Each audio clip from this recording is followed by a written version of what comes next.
Hello, everyone. This is Dan Riley. The NBA is returning with just 22 teams, the first team sport to return amidst COVID-19. We're all starving for sports right now, and I'm all for it. Now, before I mention the game will be much more germophobic than before. What matters, however, is the fact we actually all have sports again. You don't know what you've got till it's gone, and you don't know how much it really meant to you until it comes back. As a resident of Southeast Michigan, I grew up hearing of the Ben Wallace-led Pistons. My generation grew up with the Bulls of the 90s, and those in their 40s remember the Showtime Lakers of the 1980s. That's nothing worth celebrating compared to the announcement the NBA is back. Feels like a weight's been lifted off our shoulders, doesn't it?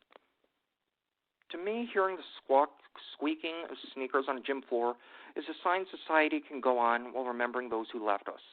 A hope, basically. That's a feeling too few of us have felt lately, far too few. This isn't to say everything is okay. It's not. A lot of people are sick right now.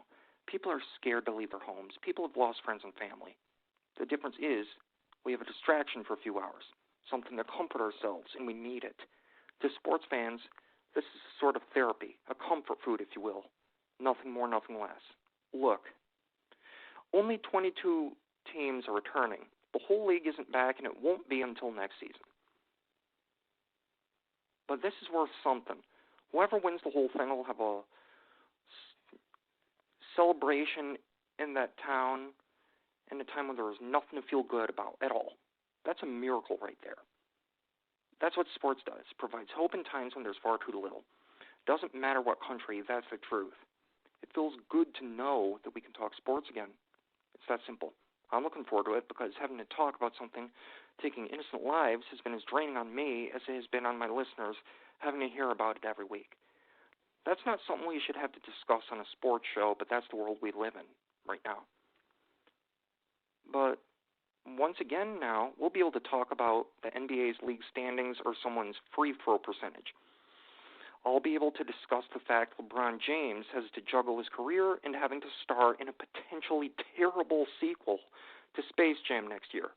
Maybe I'll be able to discuss some kind of dumb mistake that cost a team a trip to the playoffs. I look forward to it. It'll be fun for a change. That's what basketball and other sports are. Fun in a world that far too often has the capacity to be anything but. There's no comparison between having to sink a half-court jumper to win the NBA title and having to save someone's life on an operating table. Far more pressure and more at stake in the latter. Basketball is a chance to go down as a sport that provided an escape in a global pandemic, something baseball has blown the chance to do. It'll feel like recess here, a sort of escape.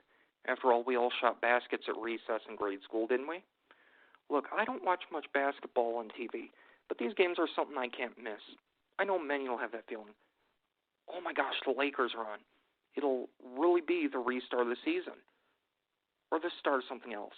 An age where we won't take sports for granted, an age where we start to understand that those who take for granted could be gone, an age where even the smallest things are actually celebrated. A basketball game, our communities, our coworkers. Even the bills we get in the mail.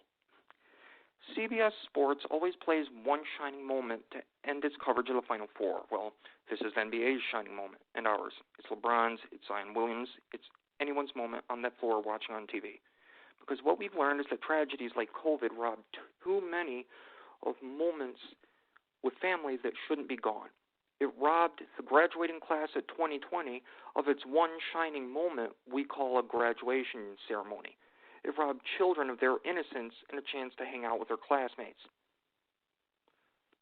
That's why the NBA's return is celebrated. It's the chance for a new beginning. A beginning the game needs and we need, and we all need, boy do we ever, a moment to just sit back and relax, and it's long overdue. I'm going to get back to sports news on this show. We'll remember the people who died, but have a distraction, something to turn our attention to with the news exploiting tragedy and death for a quick buck. A sort of return of recess played by men who get to play for a living. What a blessing for all of us. A blessing in a time with far too few. We'll be on the court with them. This is Dan Riley for Sports Talk. Thank you so much for tuning in, and so long.